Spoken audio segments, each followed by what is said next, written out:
Good morning and welcome to It's Only Electric. Today it's time to revisit one of my favorite cars on the market currently. It's the Nio EL6. Back in October I did a full review of the EL6 down in Munich on the European introduction. Today it's time for a video about some more detailed testing.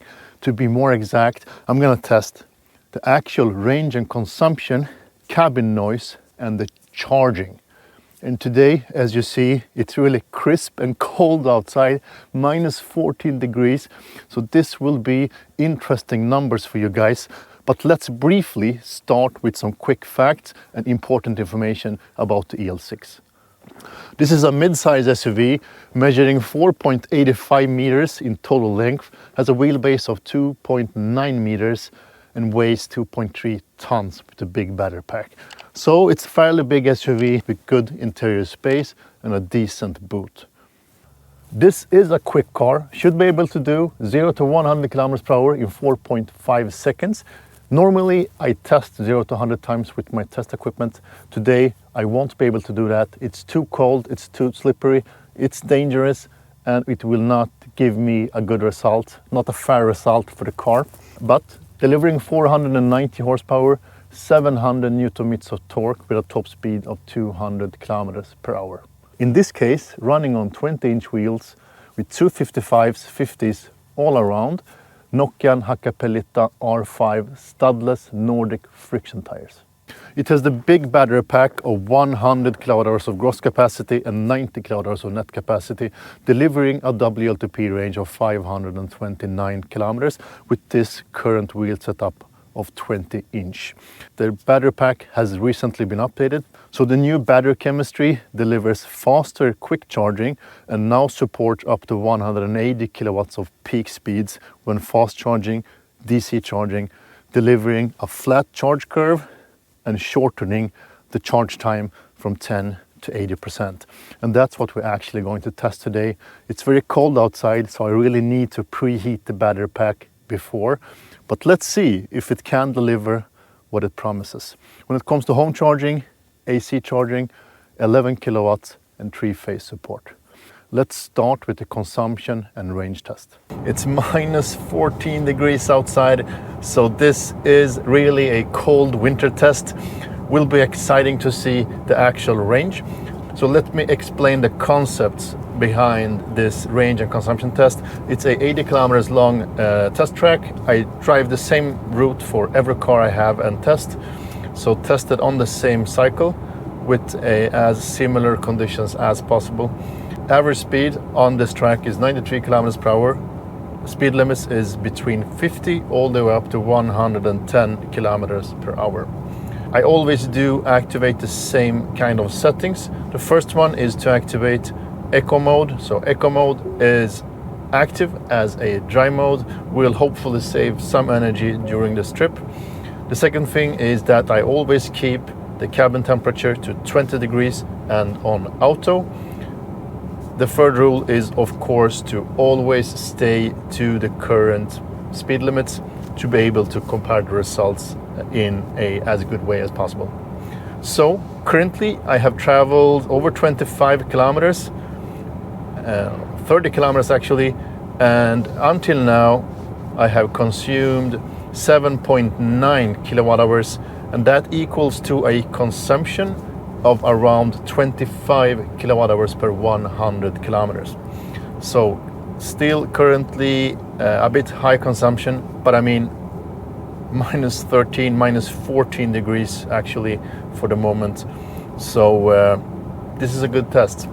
One thing that I always try to do is to show you how to turn off all the annoying EU regulation beeps and warnings.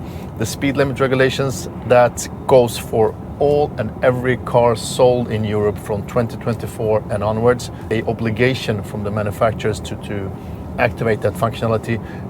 The bad thing with that is that it actually reactivates every time you jump into the car, and that's also by laws. The good thing though is that it's really easy to turn off. So Nio has really done a great job to doing this as simple as possible. So there is a shortcut for this. So what you do is that you press this little speaker on the home screen, and there is a setting called overspeed alert. You just press that one and it deactivates the annoying noises and warnings. Really easy done from Nio here. And if you want to know how it sounds, I can activate that again, demonstrate the annoyance here. Let's just pass a bit over 80, that's the speed limit. Let's see here now. I'm now traveling in exactly 80, 82 now. Starts blinking, the speed sign on the screen gives me some subtle noise. So that is the warning in this case. It's kind of a coconut sound, tick, tick, tick, tick. So it's not that annoying actually, it could be worse. Let's do that again. Starts blinking, start coconutting. But good thing, really easy to turn off. Just hitting the halfway, 41.5 kilometers past. Average consumption until now is 24 kilowatt hours even per 100 kilometers. It's going down a little bit, but still a bit high. But I mean, for this kind of temperatures, it's pretty impressive. I mean, this car has a heat pump, so smooth to drive. I remember when I drove it back in October in Munich, I was really impressed by the driving dynamics of the car. First off, it's really quick with 490 horsepower and does 0 to 100 in 4.5 seconds, 700 Newton meters of torque. It is a quick and sporty car to drive, but don't forget that this is a fairly big SUV, so it weighs a lot and it's big. So it doesn't give you sport car behavior on the road, of course not. It's inspiring to drive if you activate sports mode and set suspension to stiff, etc. And what makes the car so nice, if you ask me, is the drivetrain combined with the active dampers and the suspension of this car. And the combination altogether really creates a dynamic, but at the same time really comfortable drive feel. The driving aid, the Nio Pilot, really works good. One of the better systems I have tried, and it has really evolved during the time, during all the updates, and it is a lot better today than it was the first time I tried the ET7, for instance. It has really been growing on me, and it's really been getting better all the time. Also, the software seems to be developing in a rapid pace compared to a lot of other competitors on the market. They are really in the game of software now, and as you see here on the screen, I have 2 updates. I'm going to try those later. In this case, the parking app for the park assist system. So it's an update on that one. Over there, another one is a software update, system update available here. I'm going to update that soon. Also over there, it's a Banyan 2.1.2 for EU. That's the latest version. I'm going to try that on. The software division at Nio seems to be doing a lot of things right currently, and the system is really evolving in the right direction. So let's look at the final result of the range and consumption test. Average consumption for this test cycle, 22.7 kilowatt hours per 100 kilometers. So 22.7. That equals to a total range for a full battery pack of 396 kilometers. And remember that this is in cold weather conditions. It's really cold outside. So almost 400 kilometers. That's 75% of the stated WLTP range of 529 kilometers with these rims. So let's jump over and have a look at the cabin noise. When it comes to cabin noise, I always do my noise measurements on the same stretch of roads in 4 different speeds, 50, 70, 90, and 110 kilometers per hour. I always place the microphone on the headrest of the passenger at the front. So to be as consistent as possible, I also close the curtain to avoid replication of noise when available. So compared to other cars on the market, this is a fairly silent car, and it's really comfortable and nice to ride in. But compared to the Xpeng G9, that one is a lot more silent than this one. But that's, keep in mind that that is one of the most silent cars I have ever tested, so that's really impressive. And compared to the big brother of this car, the EL or ES7, it's also more noisy, but that's also a extremely silent car, more premium and a lot more expensive than this one, and that's the purpose of the lineup. But compared to other cars like the BMW iX3, the Model Y Performance or the Model Y in general, this is a lot more silent, feels a lot more premium when it comes to soundproofing, all the double pane windows, etc. This is a nice cabin. Next week, I'm actually driving the Mercedes EQE SUV 500. That will be a really interesting car to compare to this one, so don't miss that. It's a upcoming video. I am having the car next week. I'm gonna report it back to you the same way as for this car. That will be interesting. Let's move on to the charging. Driving down the car to a state of charge of 10%, currently 12%, heading back to the charger. Have been warming up the battery pack for 1 hour now. I manually activated the battery heater. Really good functionality, works 3 ways. You can activate it from your phone, from the application, Nio app, also on the screen, and you have 2 choices when it comes to the screen. The first one is automatic preheating, and that's dependent on navigating to a known charge point, fast charger. And the second one is to manually activate the functionality, which I did now. The good thing with the manual activation is that you don't need to put in a destination, or if the destination as a charger doesn't exist in the navigation system, there is no problem. You just activate it anyway, and you will be able to utilize quick charge speeds because it will heat up the battery pack anyway. Really good functionality from Nio here. So just plugged into the charger. I have been charging for 3.5 minutes now, 22% state of charge. So 12% of charging in 3.5 minutes. Charge speed 175 kilowatts, so pending between 174 and 175. And it has done that since 11%. So very flat until now. Let's see for how long it will be able to keep this speed up. One nice feature is that Nio is really showing you a lot of information regarding the charging on the screen, especially on the central instrument cluster. It's showing you the amperage, the current kilowatts that's put into the car, the remaining charge time, the percentage, and your available range currently. So really good charging information. Suddenly at 34%, it dropped down to 128 kilowatts from 175. It seems to be a big drop in amperage. Let's see if that's just a bump on the road or if this is the new charge speed from now on. Let's hope not. Now it seems to be wrapping up again. Yeah, 35%, 408 amperage and 150 kilowatts again. So it was just a short spike downwards. Now it seems to pick up the speed again, 150 kilowatts. Let's see how long it will be able to keep that. So let's look at the final result of the charging test. As you saw, the peak power the car achieved was 175 kilowatts.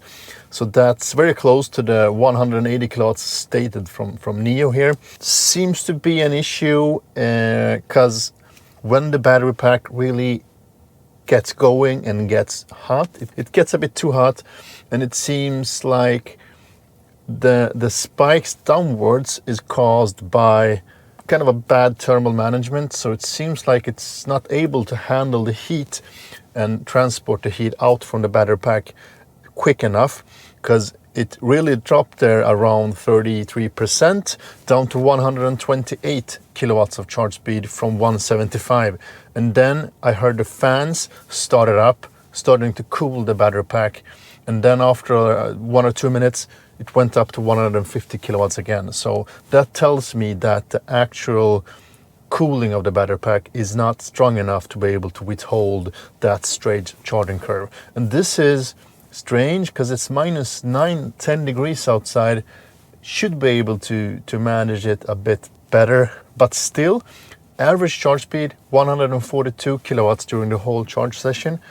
and it took 27 minutes and 28 seconds from 10 to 80%. That's a really good charge curve for a 400 volt system. I mean, doesn't get that much better if you're only running 400 volts and not driving a Tesla, because the CCS2 standard on 400 volt has 500 amps as a maximum default amperage, and that gives us a total possible output of 220 kilowatts in the best of worlds. Then you have heat loss, etc. So this is a good charge curve for running a 400 volt system. The cooling though could have been a bit better, but there's still a good improvement compared to the old battery pack. So we'll just try to summarize my experience with this car. I've had it for a week, and as I said at the beginning of the video, I'm a bit biased because this is one of my favorite cars on the market currently. I think it's a perfect blend between price and performance, because it really gives you the feeling of a premium car, and I really love the design of the car, both the exterior but also the interior, all the materials, the feeling of the car. It's really well executed, and when it comes to the efficiency, could be a bit higher or better, because it still leaves a bit to wish when it comes to range for this kind of a big battery pack. The good thing though is that the charging has been improved. I mean, 27 minutes and 28 seconds for charging at 10 to 80% doesn't leave you stranded. That's better than most of the other cars on the market today. The charging is not the only thing. You can also swap the battery pack, and that really adds good convenience. So if you're close to a swap station, you can swap it and do that within 5 minutes if you are in a hurry. Otherwise, you just charge and it charges good. The premium feeling, the exterior looks, the design of the car, combined with the silent cabin, the comfortable suspension and the active dampers, really gives you a nice driving experience. The seat has really been improved compared to the other Nio models. This is the new generation seats. I prefer these ones, even if they are a bit too flat. It's really nice seats, and built-in massage is one of the best on the market.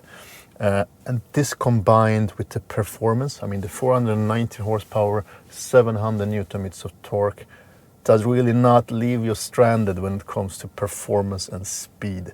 You always have enough torque. All this packaged with a good user experience. I still think that the software, the blend of software together with the hardware, is among the best in the industry. The software is really working flawless, and it's constantly evolving. And paired with a head-up display, a central instrument cluster, and an infotainment screen, really makes the user experience good. It's easy to use, it's easy to understand. The menus and the functionality in the system is really constantly evolving. And since the first time I tested the ET7, the system has really been revamped. And every time I test a Nio car, there is something new to explore. And the software department really seems to do a great work. That's all for today. I hope that I can give you some good and useful information about the Nio EL6. Like, subscribe and engage. And as always, stay electric. Thank you for watching. Speak to you soon.